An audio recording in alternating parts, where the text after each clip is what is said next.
Mangalagiri AIIMS వద్ద security సిబ్బంది దురుసు ప్రవర్తిస్తున్నారని ఆరోపణలు వస్తున్నాయి. ఎయిమ్స్ వద్ద రోగుల సహాయకులకు ఇబ్బందులు ఎదురవుతున్నాయి. పార్కింగ్ లోని వాహనం టైర్ గాల్ని సెక్యూరిటీ సిబ్బంది తీసేశారని బాధితులు అంటున్నారు. మెడికల్ బిల్ ఎంత అని అడిగితే సెక్యూరిటీ సిబ్బంది నెట్టేశారని రోగి బంధువులు ఆరోపించారు. ఇలా అనేక ఘటనలు జరుగుతున్నాయని తెలిపారు.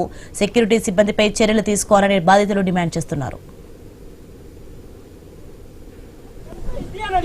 సార్ ఈ మందుల ఎంఆర్పీ ఎంత అండి అని అడిగితే అవన్నీ చెప్పాం. పో బయటకండి. ఏంటి సార్ ఎక్కడి నుంచి లోపలికి తోసుకుంటే సీసీ కెమెరా తీయండి. ఏం జరిగిందో సార్ చూపించండి. సార్ చూపించండి. మీ మెడికల్ షాప్ దగ్గర నన్ను ఇట్లా 5 రూపాయల మీద తోసుకుంటూ వచ్చారు. వీడియో తీయండి కనిపించింది. కాదంటే మీ చెప్పు తీసుకొని నేను కొట్టించుకుంటా. లేకపోతే మీరేం చేస్తారు? నేను కొంచెం ఇబ్బందిగా ఉంటే నేను వచ్చి బండి అక్కడ ఆపి నేను అటు నడుచుకుంటూ వెళ్తున్నాను. ఇంతలోకి అతను వచ్చి గాలి తీసాడండి. కనీసం చెప్పాల్సినంత రెస్పాన్స్ అన్న ఉంది కదా. ఎందుకు బాబు ఇక్కడ పెట్టావన్నా అనవచ్చు కదా. అదేమి లేకోకుండా గాలి తీసేసి నీ దిక్కున్న సార్ చెప్పుకో, నీకు ఇష్టం వచ్చిన కేసు పెట్టుకొని ఒక సమస్యని దగ్గర 20 మంది సెక్యూరిటీ గార్డులు వచ్చి మాట్లాడుతున్నారు. ఆ పని వదిలేసి ఇక్కడ మాట్లాడుతున్నారు. అక్కడ బైక్ పెట్టాడండి.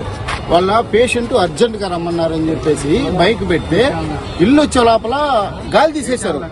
అక్కడ అడిగితే నేనే అడిగింది, ప్రత్యక్షంగా నేను అడిగా, ఏమయ్యా గాలి తీస్తే ఇక్కడ నుంచి 4 కిలోమీటర్లు అసలు గాలి పంచర్ షాపు ఎక్కడా ఉండదు, ఎలా పోవాలి? పేషెంట్లని ఇలా ఇబ్బంది పెడితే మీరు పేషెంట్లకి ఎక్కడికి పోవాలి, ఎట్ట పోవాలనేది మీరు చెప్పాలా? మీరు గాలి తీస్తే ఎంత ఇబ్బంది పడతారు అని అంటే అతను మా మీదకి 4 వచ్చేసారండి.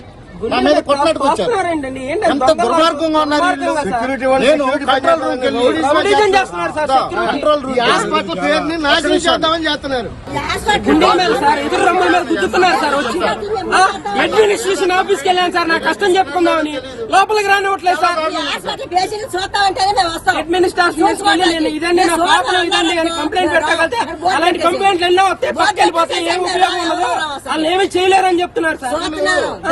సార్ మేమేం ఊరకనే చూపించుకోవట్లేదు సార్. 10 రూపాయలు మందులు పెట్టి కొనుక్కున్నాం. డాక్టర్లు తప్పేం లేదు. డాక్టర్లు బాగానే చూస్తున్నాడు.